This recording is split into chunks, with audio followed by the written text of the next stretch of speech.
Hey guys, I'm back, and with me, another speed art. This one is of the ever-changing Harley Quinn, who I covered in an evolution video on my main channel many months ago. So I want to finally rank up all the different versions of Harley Quinn from worst to best. So without much jibber jabber, let's jump into it.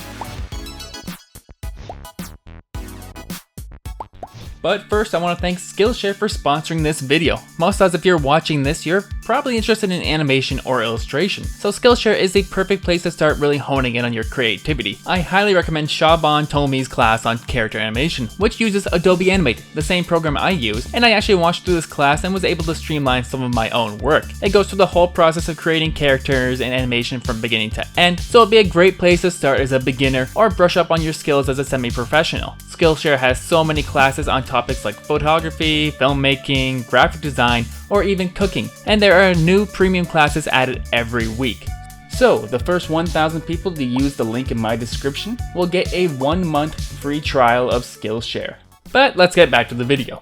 And in Dead Last is going to be her initial DC Superhero Girls version. Now her outfit here is hardly a costume, and she's way too much of a good guy in this series. And while I appreciate that this show exists for younger female viewers, I'm not really the target audience, so I don't want to stomp all over this for too much longer, so I'll keep moving.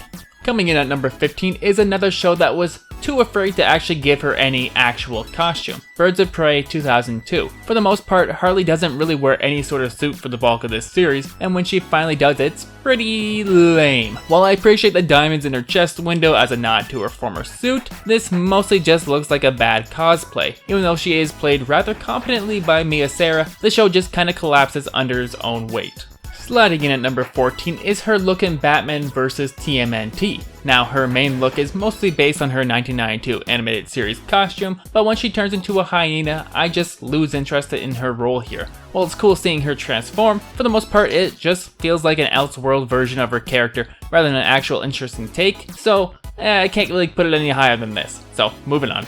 At number 13, and I hate to do this because I really do like this show for its throwback nature, but it's gonna be Batman the Brave and the Bold's Harley Quinn. This version of Harley really misses the mark. Basically, if you haven't watched this series, it's sort of a throwback to the campier Batman days, like the Adam West show, but because Harley Quinn didn't really exist back then, they just sort of made her into like a 50s flapper girl, rather than a jester-like character that she usually is, and while I like that they tried something new, it just doesn't really work for me.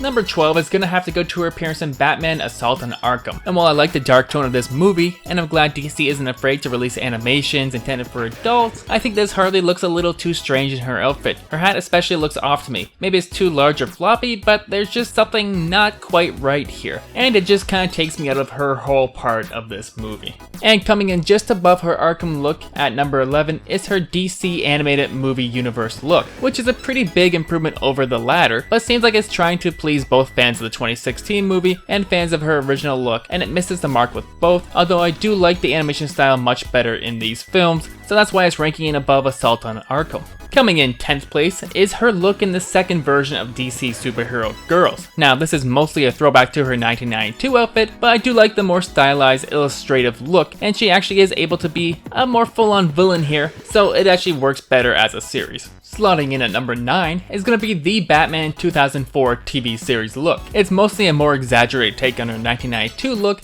and I think it works for the most part, and the show is much more than the original series, so this costuming works for that. Although I'm not a huge fan of her backstory in this series, but sometimes you gotta take a little bit of the good with a little bit of the bad.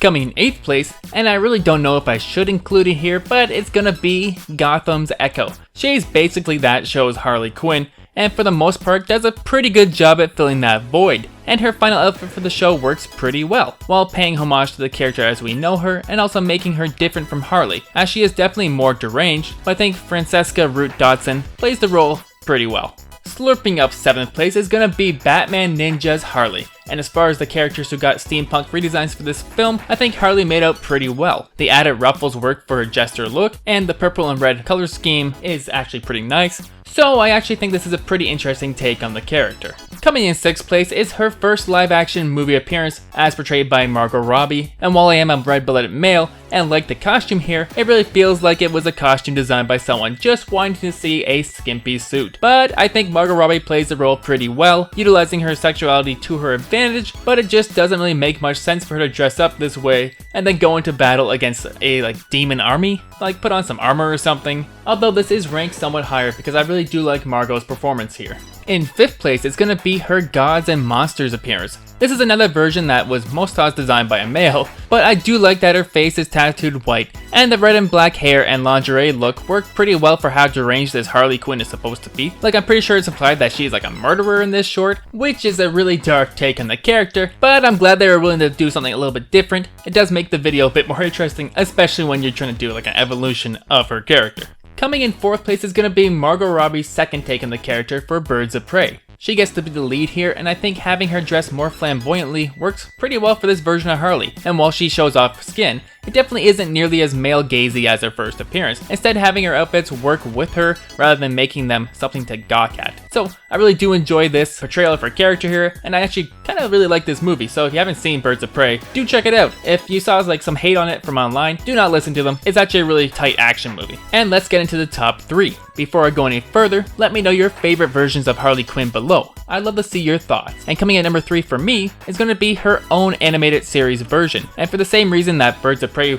works well, this take on the character also allows her to dress in a more promiscuous way, but doesn't feel like the character is overdoing it and the outfit feels justified for her. And at the same time, this is her own show, so you really get to see what makes her tick and develop as the show goes on. So this is a high recommend for me as well. The runner-up for this ranking is going to be Harley Quinn's portrayal in the latest Suicide Squad movie from 2021.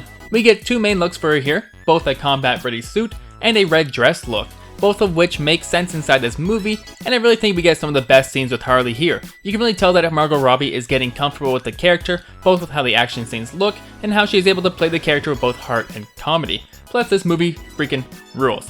If you guys have not seen this, do check it out, and then also check out the Peacemaker series. But coming in 1st place has to be her portrayal in the 1992 animated series. This is really the version that started it all. She was really supposed to be just a one-off sidekick to the Joker, but this portrayal and the design resonated with so many people that she came back for more episodes and spin-offs and got a comic debut, and it's grown to the character that we all know today. It's really outstanding how far she has come, and for that reason, this is placed at number 1.